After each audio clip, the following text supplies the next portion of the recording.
السلام علیکم، welcome to my YouTube channel ابھی کہانی star. Please subscribe my channel. میرا نام ثانیہ ہے. میں ایک نرس تھی. میں شہر کے سب سے بڑے ہسپتال میں نوکری کرتی تھی.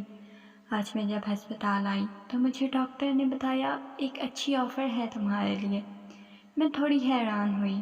وہ کہنے لگے تمہیں ایک گھر میں پاگل لڑکے کی دیکھ بھال کرنی ہے جس کے تمہیں بہت اچھے پیسے ملیں گے. اتنا زیادہ خیال بھی نہیں رکھنا، بس اسے وقت پر میڈیسن دے دینا. ان کی بات سن کر میں نے کہا صحیح ہے. اگلے دن میں اس گھر میں آ گئی کیونکہ مجھے پیسوں کی بہت ضرورت تھی. وہاں ایک عورت بیٹھی ہوئی تھی جو کہ بہت ماڈرن سی لگ رہی تھی. وہ گھر بہت بڑا تھا. مجھے دیکھ کر وہ شاید پہچان گئی تھی. مجھے کہنے لگی میرا ہی بیٹا ہے. اس کی عمر دیکھ کر مجھے لگ رہا تھا کوئی بچہ سا ہی ہوگا ان کا بیٹا. انہوں نے ملازمہ کو کہا ابھی کا روم دکھا دو اس کو. وہ مجھے اس کے روم کے باہر چھوڑ آئی. میں اس کے نام میں الجھ گئی تھی. میں نے دھیرے سے روم کا دروازہ کھولا. کوئی کمبل میں دبکا ہوا تھا. میں دھیرے سے اس کے پاس گئی. اس کے نام سے میرے اندر ہلچل مچ گئی تھی. میں نے دھیرے سے اس کے اوپر سے کمبل ہٹایا. جیسے ہی میری نظر اس کے چہرے پر گئی میں آنکھیں پھاڑے اس کو دیکھنے لگ گئی تھی. اتنے سالوں بعد یہ چہرہ میں دیکھ رہی تھی. مجھے نہیں معلوم تھا کھوئے ہوئے لوگ یوں بھی مل جاتے ہیں. میری دھڑکنیں تیز ہو گئی تھی. اچانک سے اس کی آنکھ کھل گئی. وہ خالی خالی نظروں سے مجھے دیکھ رہا تھا. میں نے اس کا ہاتھ پکڑ لیا اور کہا مجھے پہچانو. اس نے اپنا ہاتھ پیچھے کھینچ لیا. میں اس کا چہرہ اپنے ہاتھوں کے پیالے میں بھر کر کہنے لگی دیکھو نا میں ہوں، مجھے پہچانو نا. یہ کیا حالت بنائی ہوئی ہے تم نے؟ ایسے تو نہیں تھے تم. وہ مجھے نہیں پہچان پا رہا تھا.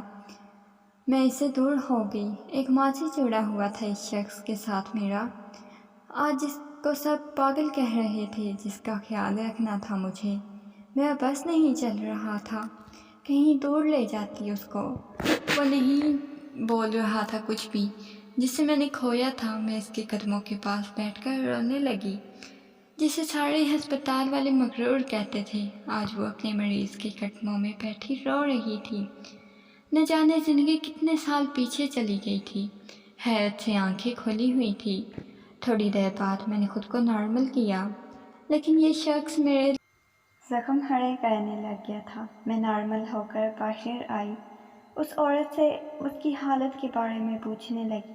وہ کہنے لگی مجھے نہیں معلوم میرے بیٹے کو کیا ہوا ہے.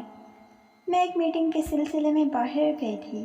جب آئی تو معلوم ہوا میرے بیٹے کا ایکسیڈنٹ ہوا ہے. میں خود بہت بیمار ہو گئی تھی لیکن اب مجھے امید ہے تم میرے بیٹے کو ٹھیک کر دو گی. تم جو مانگو گی تمہیں مل جائے گا. ان کی بات سن کر میں نے اس بات میں سر ہلا دیا. اس کے بعد میں اس کا دن رات خیال رکھتی تھی کیونکہ میں اسے اپنا مریض نہیں سمجھتی تھی. میرے لیے وہ کچھ اور ہی تھا. اکثر وہ مجھے خالی خالی نظروں سے گھورتا تھا. کبھی وہ کچھ نہیں بولا تھا. رات کے وقت میں یہاں ہی ہوتی تھی. میں لاؤنج میں سو رہی تھی. اچانک سے میری آنکھ کھلی. کوئی نقاب پوش لڑکی اس کے کمرے کی طرف جا رہی تھی. میں نے حیرت سے اس لڑکی کی طرف دیکھا پھر وہیں لیٹی رہی. نہ جانے کب وہ باہر نکلی. اس کے ہاتھ میں پیسے تھے. وہ لے کر جا رہی تھی. مجھے اس کے روم میں رات کے وقت جانے کی اجازت نہیں تھی. اس کی طبیعت زیادہ خراب ہوتی تب ہی جاتی تھی. صبح ہی صبح میں اس کے روم میں آئی. وہ بیٹھا ہوا تھا بیک گراؤنڈ سے ٹیک لگائے.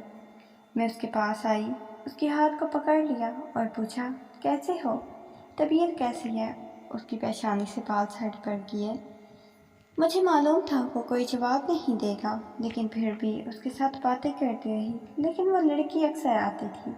مجھے اس پر غصہ بھی آتا تھا. آخر وہ کرنے کیا آتی تھی؟ آج وہ نہیں آئی تھی. اس کی جگہ جب میں روم میں داخل ہوئی وہ کوئی کتاب پڑھ رہا تھا. حیرت سے میں اس کی طرف دیکھنے لگی تھی. وہ کوئی پاگل نہیں تھا. وہ ایک نارمل انسان لگ رہا تھا. میں اس کے پاس گئی. وہ کہنے لگا اب پڑھتے میں ہی رہو گی کیا؟ ڈرامے نہ کیا کرو میرے سامنے. جان ہو تم میری. اس نے ایک دم سے ہاتھ پکڑ کر کھینچا. میں سیدھا اس کے سینے سے جا لگی.